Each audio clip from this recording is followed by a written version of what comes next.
If you are a generous, good person, which I know you are, I'm 100% positive. I know you are a solid human being with a good heart who wants to help other people. You wouldn't be listening to this podcast if you weren't. Most hosts never achieve the results they hoped for. They're falling short on listenership and monetization, meaning their message isn't being heard and their show ends up costing them money.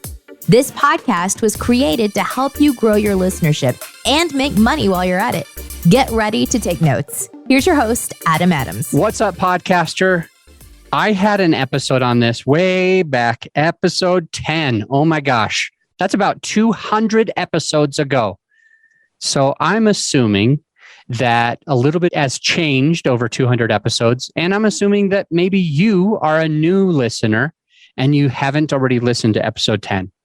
So I want to share a little bit of the value that comes out of episode 10 in my today's thoughts.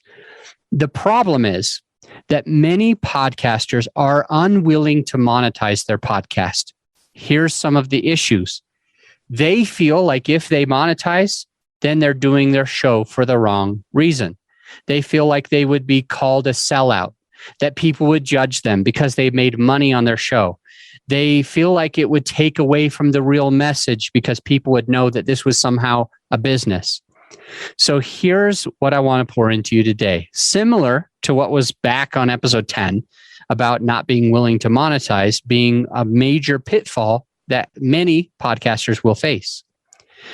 And I want to share with you some of my thoughts today, my insights on how can you be more ready and willing to monetize. Number one, I want you to remember that all of the things that you do should put money in your pocket. Maybe you're going to have a hobby or an interest that you pay for. Maybe your podcast, you specifically hope not to make money, and this podcast episode isn't for you.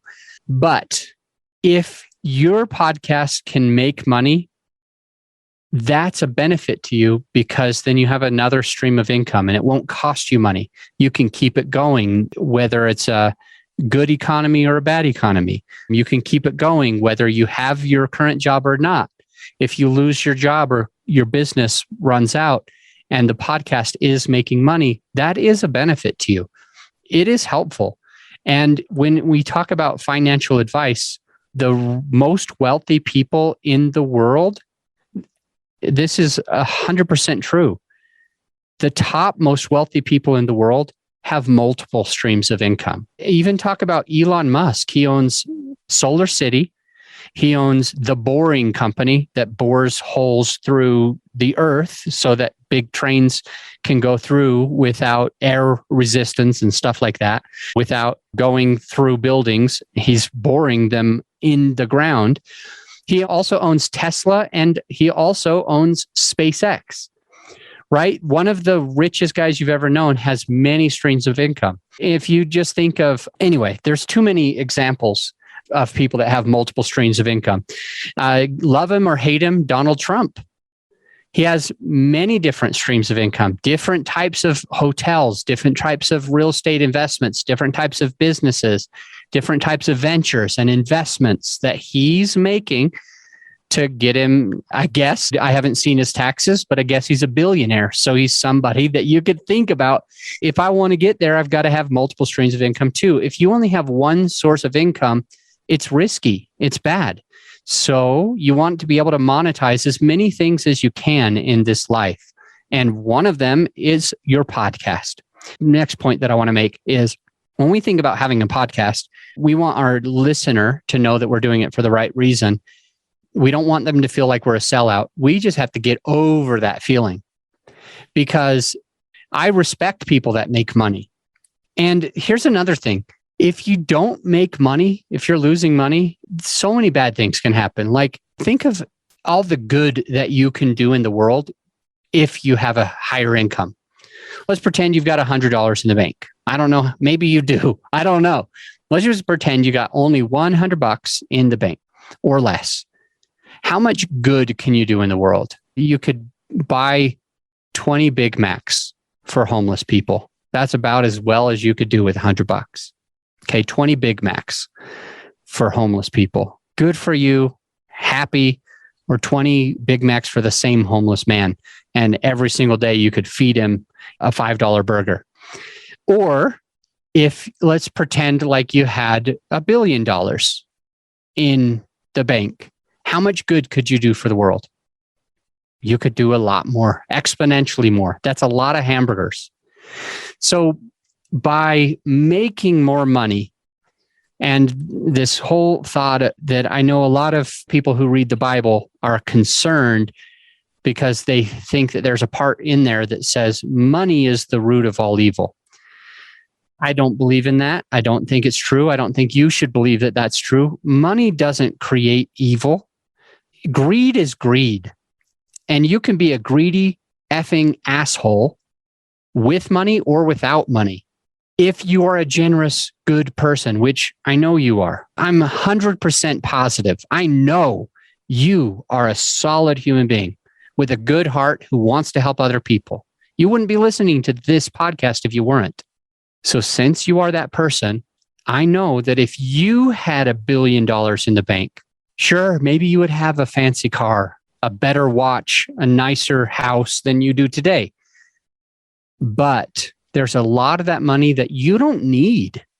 Even your kids don't really need it. You can create a bunch of jobs. You can build houses for a person in need. You can donate to a cause for cancer, for MS, for CF, whatever. You would be able to donate that money. You would be able to lend money to people or gift money to people. You would be able to create scholarships for people. So the point being, the more money you make, it is not a bad thing. And I will end with these couple thoughts. People say that they're afraid to lose money. That's true. Many people are afraid of failure. Did you know that many people are also afraid of success? They're afraid of making money. It sounds insane when you first hear it, because you're like, hell no, Adam. I want to make a lot of money. I would love to have $1 billion.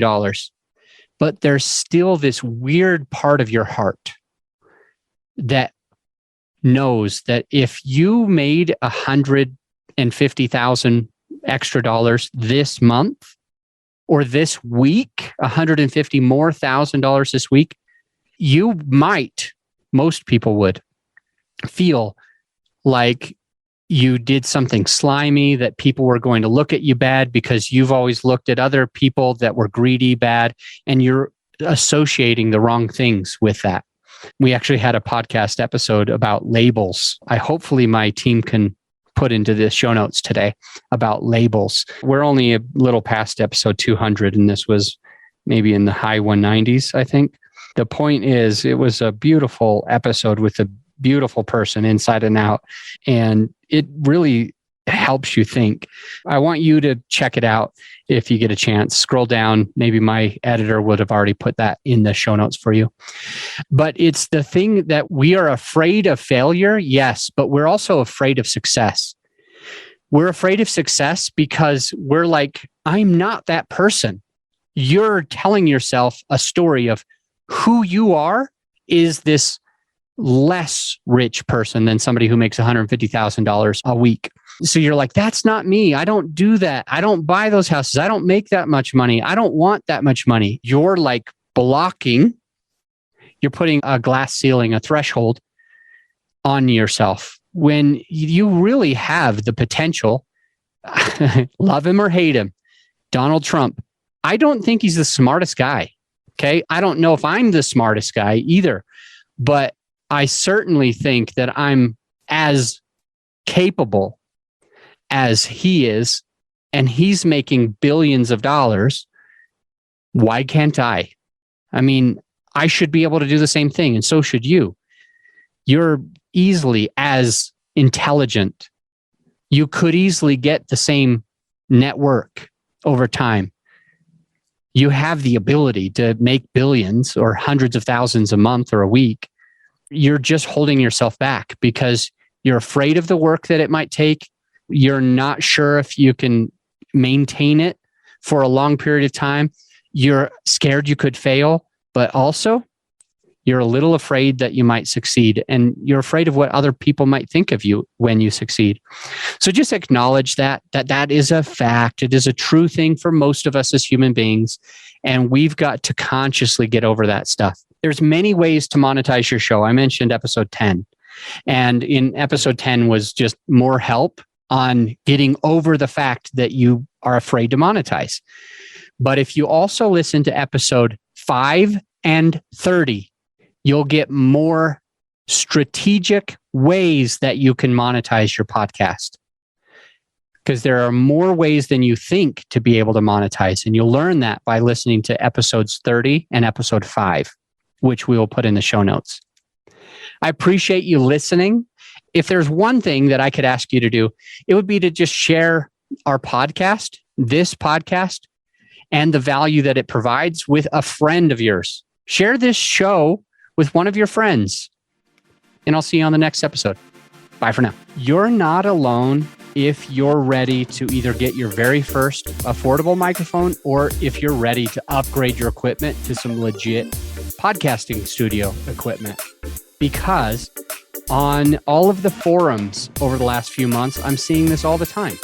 Even my own personal clients that work with my team, they're ready to get that next microphone. They're asking us for it. Additionally, when I'm on discovery calls with potential clients, they're always asking for this stuff. Hey, what mic do you recommend? Hey, what lighting do you recommend? What webcam should I be using? So many questions. And so what we did, my whole team has put together a PDF so that if you're one of those people who is looking to either get your very first affordable microphone, or if you're ready to upgrade your equipment to more professional podcast studio equipment, whether it's soundproofing or whatever, we've got you covered by going to growyourshow.com/PDF. And you can download the PDF for free, or right there on the webpage is everything that you would have, and you don't need to download the PDF. Either way, just go to growyourshow.com/PDF, which will put you to the podcasting equipment that me and my team have personally vetted. I'll see you on the next episode.